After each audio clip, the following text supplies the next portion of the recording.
Apague as luzes, aumente o som e cuidado com o que está atrás de você. O Passos Macabros começa agora.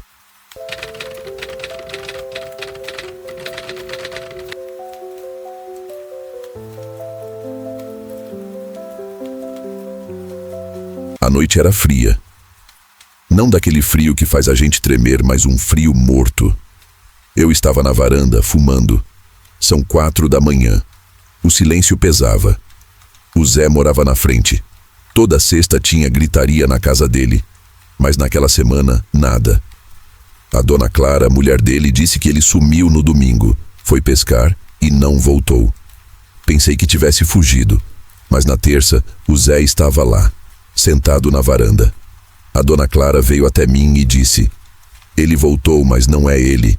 É o corpo, a roupa, mas não é o Zé. Eu fui ver. Cheguei perto da cerca. O Zé olhou para mim. O Zé que eu conhecia tinha um olhar de cachorro sem dono. Esse Zé tinha olhos vazios, preto. Não era só a cor, era um poço seco. E aí, Zé? Eu disse. Minha voz saiu estranha. O Zé levantou a cabeça e sorriu. O sorriso estava errado, reto demais. Perfeito. E demorou demais para acabar. Ficou no rosto como uma máscara grudada, depois que o movimento devia ter parado. Aí, Pedro, ele respondeu. A voz era a do Zé, o mesmo arrasto, mas soou ensaiada, como um papagaio. Senti a barriga gelar. Não era ele. Onde você estava? Perguntei. Ele coçou a nuca, mas o braço parecia se mover devagar, como se estivesse lembrando de como era. Por aí, tive que resolver umas coisas. Que coisas, Zé? Ele olhou para a cerca e disse algo que o Zé nunca diria. Coisas que gente como nós não entende. Coisas da mata. Eu dei as costas. Entrei em casa e tranquei tudo. Olhei pela janela e o Zé ainda estava lá, olhando para minha casa. Às 2 da manhã, ouvi um barulho na grama. Olhei pela fresta. Vi o Zé. Ele não andava. Estava se arrastando em 4 apoios. A cabeça movia de um lado para o outro, farejando. E o pior, a pele dele parecia folgada, como um terno que não servia. Em volta do pescoço, eu juro, a pele parecia solta. Ele parou no meu jardim e olhou direto para a minha janela. Recuei e fiz barulho. A coisa na grama levantou lentamente. Ficou em pé. Parecia o Zé de novo. Mas então, ele fez o barulho. Não era voz. Era som de osso quebrando. E repetiu. Pedro. Não era pergunta. Era um chamado. Pedro, eu sei que você está aí. Fechei os olhos. Quando abri, ele tinha sumido. A grama estava amassada onde ele tinha ficado. No dia seguinte, a dona Clara sumiu. O Zé estava na varanda lavando a camisa, sorrindo aquele sorriso morto. Fui à delegacia. O delegado disse: o Zé está aqui, Pedro. Disse que a esposa fugiu. Congelei. A coisa imitou o Zé na delegacia.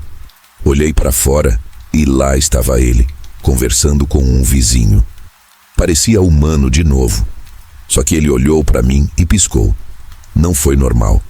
Foi devagar, como um lagarto. A pálpebra parecia pesada demais. Corri para casa e peguei minha espingarda. Eu sabia que se fugisse a coisa pegaria outro. Fiquei vigiando. O Zé andava pela rua, parava, olhava as crianças. Parecia estar escolhendo. Uma noite, ouvi um grito na casa do vizinho. Seu Tobias. Corri para a cerca. O Zé estava na varanda do Tobias, inclinado sobre algo. O que você está fazendo? Gritei. Ele virou. A boca estava suja de vermelho. Ele não estava sozinho.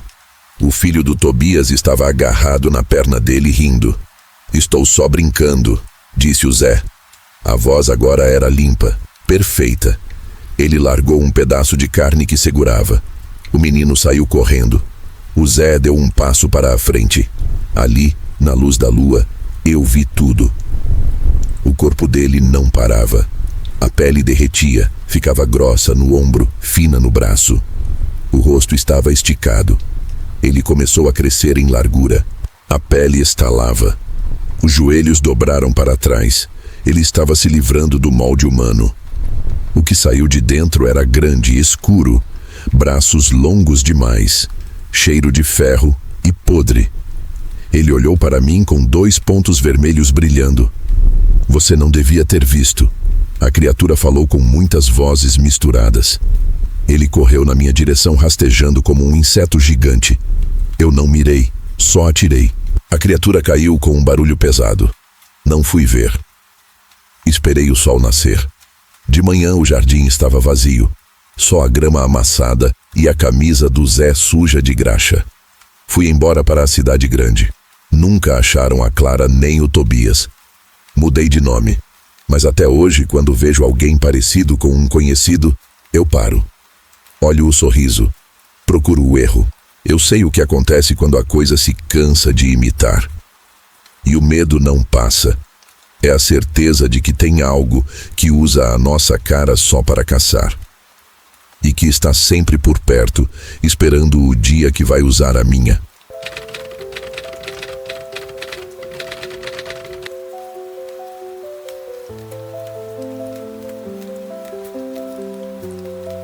Trabalho à noite, é um armazém antigo. Fica longe da cidade, quase ninguém vem aqui. É só eu, os ratos e o silêncio. Fui guarda noturno por 6 anos. Tenho 42. O nome não importa. A rotina era a mesma. À meia-noite, primeira ronda. 3 da manhã, a segunda. Esperar o dia. Ninguém rouba nada. Não tem nada de valor ali. Começou numa terça. Na ronda das 3. Eu estava perto do portão principal. O poste de luz pisca. Olhei para o lado dos contentores. Vi o Zé. Zé é o guarda do dia. Ele entra às 6 da manhã. Nunca o vi aqui de madrugada. Ele estava parado, perto da parede de metal. Ele só olhava para o chão. Pensei, o que o Zé faz aqui? Está cedo. Fui até lá. Ele estava de costas. E aí, Zé? Eu disse. A voz saiu normal. Ele não se virou. Só mexeu a cabeça. Bem devagar. A cabeça dele começou a girar. Não parava. Girava no pescoço. A luz fraca batia nele. Eu via o queixo dele encostar no ombro esquerdo. Depois, o pescoço virava mais. O corpo ficava parado. A cabeça continuava a girar. A nuca dele estava virando para mim. Era antinatural. Não era coisa que gente faz. A cabeça parou quando estava quase de costas. Dei um passo para trás. A cabeça parou de girar, mas não voltou ao normal. Ficou assim, virada ao contrário. Ele não se mexia. Corri, não olhei para trás. Corri até a sala de segurança. Tranquei a porta de metal. Peguei o rádio no cinto. Estava fazendo barulho com a estática. Minhas mãos tremiam, mas não era frio. Eu não senti medo. Senti só a necessidade de correr. É o que se faz quando vê algo quebrado. Esperei na sala. Olhei as câmeras. Não tinha nada no pátio. O lugar onde vi o Zé estava vazio. As caixas, a parede, nada ali. Era só o Zé. Mas não podia ser ele. O Zé não é contorcionista. Aguardei. 8 da manhã. O Zé chegou, com o carro dele. Entrou na sala mastigando chiclete. Atrasado, eu disse. A voz saiu estranha. 1 minuto, o despertador não tocou. Ele respondeu. Ele não sabia de nada. Não parecia ter passado a noite com a cabeça ao contrário. Eu não contei o que vi. Ele ia rir, ou ia dizer que eu estava bebendo no serviço. Na noite seguinte tentei esquecer. A ronda da meia-noite, tudo normal. Tinta descascando, cheiro de poeira e óleo. Na ronda das 3 fui mais rápido. Olhei de longe. O mesmo lugar. Nada. Eu estava voltando para a sala de segurança. Ouvi a voz. João. Voz baixa. Parecia vir do fim do corredor das docas. Parei. Quem está aí? Sou eu. Zé. A voz era dele, mas era dura, rígida, como se ele estivesse lendo um papel. Fui devagar. Liguei a lanterna. Corredor escuro. 20 metros de concreto sujo. No fim, perto da saída de emergência, ele estava. Zé. O guarda da manhã. De novo. O que você está fazendo aqui? Perguntei. Não esperei a resposta. Ele sorriu. O sorriso não era do Zé. O Zé tem dentes tortos e meio amarelos de cigarro. Esse sorriso era perfeito. Os dentes eram brancos e retos, demasiado brancos. O rosto dele parecia esticado. A pele ficava fina na curva do sorriso. "Vim te fazer companhia", ele disse. A voz dele não mudava de tom. Ele não se movia. Só o sorriso ficava maior. Ficava grande demais para o rosto do Zé. "Você não é o Zé", eu disse. Ele parou de sorrir. O rosto ficou liso de novo. Os olhos eram a única coisa que se mexia. Eles estavam fixos em mim, não piscavam. "Eu sou o Zé", ele falou. A voz era a dele de novo. Apontei a lanterna para ele. A roupa dele estava limpa demais. A farda do Zé estava sempre amarrotada. Esta estava engomada. "Cadê o seu boné?", perguntei. "O Zé usa boné. É frio." O que estava ali não respondeu. Apenas levantou a mão e mexeu os dedos. O polegar dobrava, mas dobrava para trás, dobrava para o pulso. O som era um estalo seco, de osso.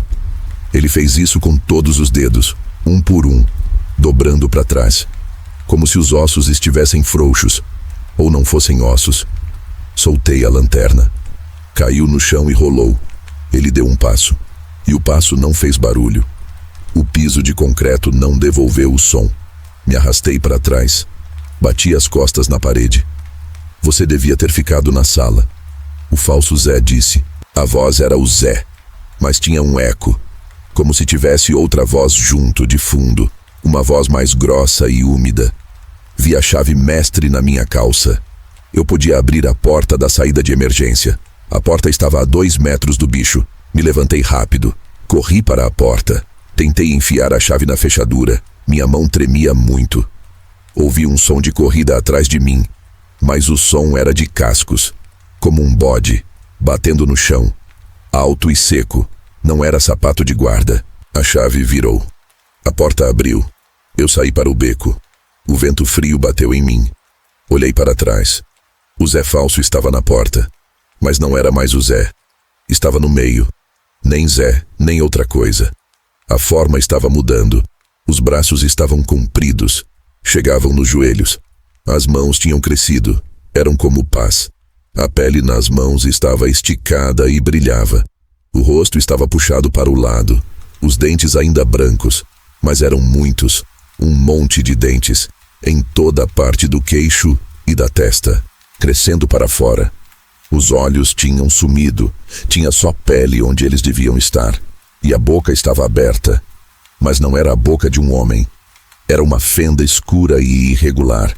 E o som que saía não era voz, era um chiado de ar. "Eu sou você", o chiado disse. Era a voz dele misturada com a minha voz, um barulho só. Eu não esperei. Corri de novo. Pulei o muro baixo. Caí na grama suja do terreno baldio. Me levantei. Corri para a rua. A rua estava vazia. Parecia mais longa do que o normal. Corri e corri. O ar queimava no peito. Eu não olhava para trás. O som de cascos secos estava perto. Diminuía e aumentava. Cheguei no ponto de ônibus. Me escondi atrás da placa. Ouvi o som parar. Silêncio. O único som era a minha respiração pesada. Olhei devagar. Por cima da placa. Não tinha nada na rua. Nada. Só asfalto e mato. Mas na janela da parada de ônibus, olhei para o reflexo. Eu me vi. Meu rosto. Meu boné. Minha jaqueta. E o meu reflexo piscou. Eu não pisquei. Meu reflexo sorriu. O sorriso era igual ao do Zé falso. Dentes brancos, esticado. Não era o meu rosto. Era o meu rosto com o sorriso daquela coisa. Eu me virei de repente. Não tinha nada atrás de mim. O ar estava gelado. Olhei de novo para a janela. O reflexo sumiu. Mas a janela estava embaçada, como se alguém tivesse respirando nela por dentro, quente e úmido. Eu fiquei ali. O rádio no cinto estava tocando uma estática suave. Não voltei para o armazém. Não voltei para casa. Fui para o posto de gasolina na estrada. Chamei a polícia. Disse que houve um arrombamento. Não falei do bicho. Eles não acharam nada. Eu me demiti. Agora estou em outra cidade. Trabalho numa fábrica de dia, mas eu olho para as pessoas, no ônibus, na fila. Eu tento ver o sorriso, tento ver o tremor nos olhos. Eu me pergunto, quanto tempo leva para eles mudarem? Eu sei que eles estão por aí. Eles copiam, eles aprendem. Ainda tenho o rádio. Não jogo fora. Está em casa. Às vezes ligo. Só estática. Mas hoje liguei de novo. A estática parou. E ouvi uma voz. Minha voz. A mesma voz que eu ouço na minha cabeça. João, a voz disse. Você devia ter ficado na sala. Eu não tenho sala. Moro num quarto alugado. Tranquei a porta. Peguei a faca da cozinha. Uma faca de cortar pão. A maçaneta começou a girar. Bem devagar. E não parou. O som do metal girando. Eu estou aqui. Atrás da porta. A porta abriu. Não abriu rápido. Abriu devagar. O que estava do lado de fora não tinha pressa. A luz do corredor acendeu sozinha. A luz é fraca, amarela. Na frente da porta estava a minha cópia. Eu. Tudo igual. A camiseta puída. A calça jeans. As botas sujas de lama da obra. O rosto cansado. Eu me olhei. Não senti nada. Apenas vi que era uma cópia boa. Perfeita. Você não devia fazer isso. A cópia disse.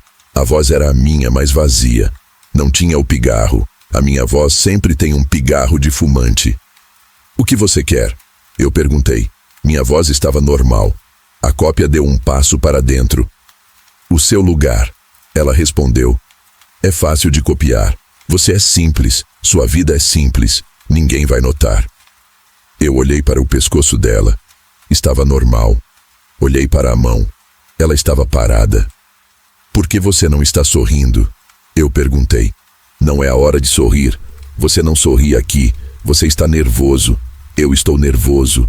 Eu sou você. Ela levantou a mão direita, igual a minha.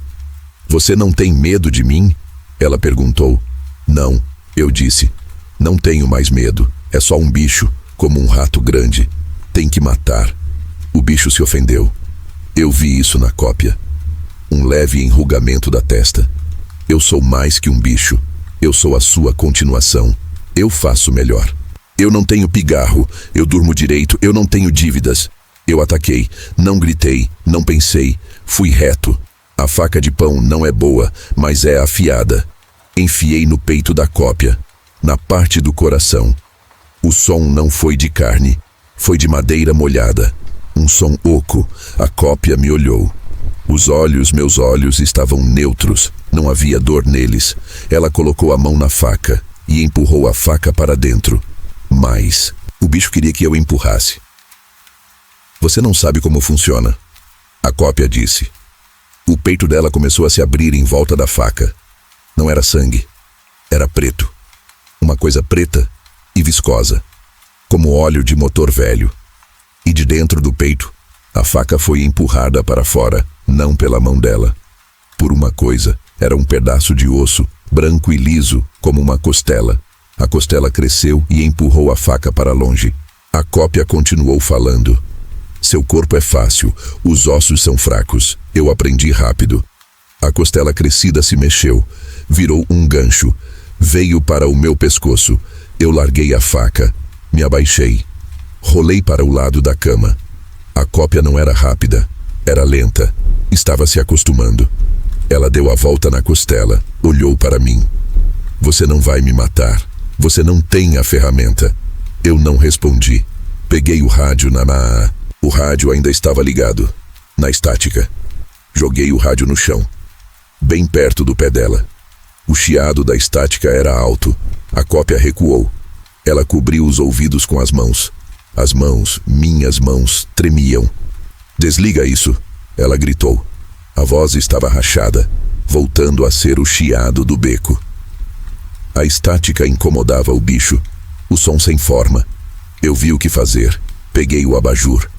O fio não é longo, mas eu não precisava de longo. A cópia estava curvada. O corpo estava mexendo. A pele estava se desfazendo. O preto de óleo estava saindo dos poros. Estava voltando a ser a coisa do armazém. Corri. Bati o abajur na cabeça dela. Não fez nada. O bicho nem sentiu. Mas eu enrolei o fio do abajur no pescoço. Para com isso! O bicho gritou. Não era a minha voz. Era um monte de vozes, falando junto, gritando junto. Liguei o abajur na tomada. O rádio continuava chiando no chão. O bicho estava no fio. Ligado. Eu vi a luz fraca do abajur. E o bicho ficou duro. O corpo dele tremeu. Não era choque. Era uma convulsão seca. O cheiro de carne queimada encheu o quarto. O corpo caiu no chão. O chiado parou. Eu tirei o fio.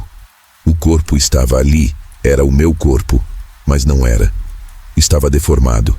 A pele estava preta e enrugada. Os dentes brancos estavam todos para fora. A coisa não sangrava. Só exalava fumaça. Eu não senti nojo, apenas cansaço. Enrolei o corpo num lençol velho. Coloquei num saco de lixo. Tive que dobrar as pernas. De madrugada, joguei na caçamba. Limpei o quarto. O cheiro de queimado vai sair em alguns dias. Eu não dormi. Tive que ir trabalhar. No trabalho, hoje. Eu não falei com ninguém. Um colega veio falar. O Pedro. Você está estranho hoje? Ele disse. É o sono. Eu respondi. A minha voz estava normal, sem pigarro. Pedro sorriu. Eu olhei para os dentes dele e olhei para os meus sapatos. Eu não senti mais nada. Não senti alívio, nem medo. Eu não sei se o bicho ganhou. Eu matei a cópia, mas a cópia me mudou. Meu pigarro sumiu. Minha voz está limpa. Eu não tenho mais dívidas. Paguei todas, não sei como. O extrato do banco estava ali. Paguei ontem. Eu não me lembro de ter pago. Mas paguei. Eu olho para a minha mão. Ela está quieta. Eu não sinto fome. Eu não sei se eu matei o mímico ou se o mímico me substituiu na hora em que me copiou. Eu estou aqui. Eu sorrio o sorriso que eles esperam. Eu não vou correr. Eu estou em casa. Eu olho para a janela. Meu reflexo não pisca. Eu só sei de uma coisa. Se outro aparecer, eu vou saber. Eu vou sentir o cheiro de óleo. Estou sentado na cama. A faca está limpa. Eu não preciso de sono. Eu só espero.